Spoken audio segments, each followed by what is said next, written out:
24 నుంచి పాఠశాలలకు వేసవి సెలవులు. అమరావతి రాష్ట్రంలోని పాఠశాలలకు ఈ నెల 24 నుంచి వేసవి సెలవులను పాఠశాల విద్యాశాఖ ప్రకటించింది. జూన్ 12న పాఠశాలలు పునఃప్రారంభమవుతాయి. అకాడమిక్ క్యాలెండర్ ప్రకారం ఈ సెలవులను ప్రకటించింది.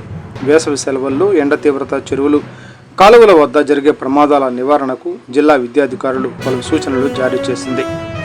విద్యా సంవత్సరం చివరి రోజుల్లోపు అన్ని ప్రభుత్వ ఎయిడెడ్ పాఠశాలల్లో విద్యార్థులకు భద్రతా చర్యలపై అవగాహన సదస్సులు నిర్వహించాలని సూచించింది.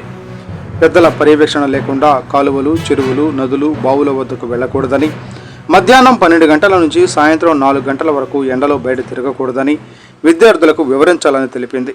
పాఠశాల నోటీసు బోర్డులపై భద్రతా నియమాలను ప్రదర్శించాలని తల్లిదండ్రులకు సైతం సూచనలు చెప్పి పిల్లలపై నిరంతరం పర్యవేక్షణ ఉండేలా చూడాలని పేర్కొంది.